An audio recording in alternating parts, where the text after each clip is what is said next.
السلام علیکم۔ کل ہم نے دہلی کالج کے بارے میں پارٹ 1 کیا تھا، آج اس کا پارٹ 2 ہے۔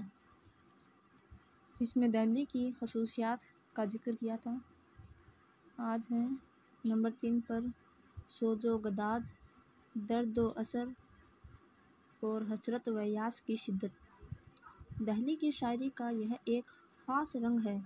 میر سے لے کر ظفر تک ہر شاعر کے یہاں سوز و گداز موجود ہے۔ سیاسی ماحول، معاشرت کی بدحالی نے شعرائے دہلی کو متاثر کیا۔ ان کی شاعری سینکڑوں دلوں کی دھڑکن بن گئی۔ دہلی کے شاعراء کے کلام میں سوز و گداز نظر آتا ہے۔ وہ اپنی شاعری میں اپنے رنج و غم کا اظہار کرتے رہے ہیں۔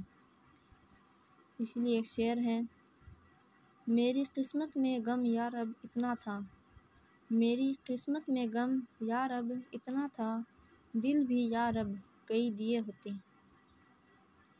چوتھی خصوصیت ہے اختصار۔ اختصار یعنی کم لفظوں میں اپنے جذبات کو بیان کرنا۔ دیکھیے، اختصار شاعری کی وہ خوبی ہے جس کے ذریعے 2 مصرعوں میں وہ بات کہہ دی جاتی ہے جو بڑی سے بڑی تقریروں میں ممکن نہیں۔ دہلی کے شاعراء نے اس خوبی کو کثرت سے پیش کیا۔ اختصار میں اپنے بلند خیالات کا اظہار کیا ہے۔ اشاروں اور کنایوں میں اپنے دل کی بات نیز سیاسی اور سماجی حالات پیش کیے ہیں۔ حسن و عشق کے واردات، زندگی اور کائنات کے اثرات، سیاسی حالات اور موضوع کو اختصار کے کوزے میں معنی کے دریا بہا دیے ہیں۔ یہ شعر ہے ایک: ہستی اپنی حباب کی سی ہے، یہ نمائش شراب کی سی ہے۔ 5ویں خصوصیت ہے سادہ اور سلیس زبان کا استعمال۔ دہلی کے شاعراء نے اپنے کلام میں سادہ اور سلیس زبان کا استعمال کیا ہے۔ اپنے دل پر گزرنے والی کیفیات کو سادہ اور فطری انداز میں بیان کیا ہے۔ دہلی کے شاعراء نے ٹکسالی زبان کا استعمال بھی کیا ہے۔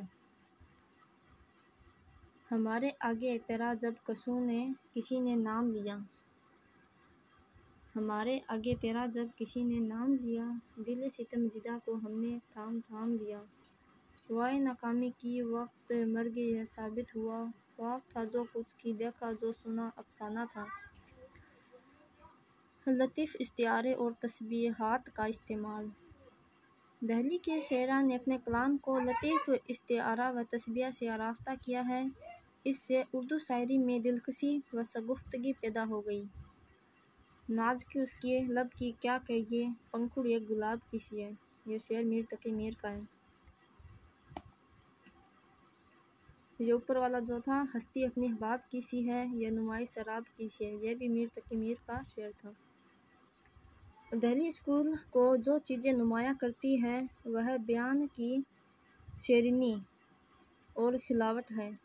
طرز ادا کی وہ نرمی اور سادگی ہے جس سے وہاں کے شاعراء کے کلام میں ایک طرح کی فطری بے ساختگی پیدا ہو جاتی ہے، اور خوبیاں ہیں جن کی وجہ سے دنیائے ادب میں دبستان دہلی کا ذکر زرعی حروف سے کیا جاتا رہا ہے، جن سے اردو شاعری اور ادب نے درجہ کمال حاصل کیا۔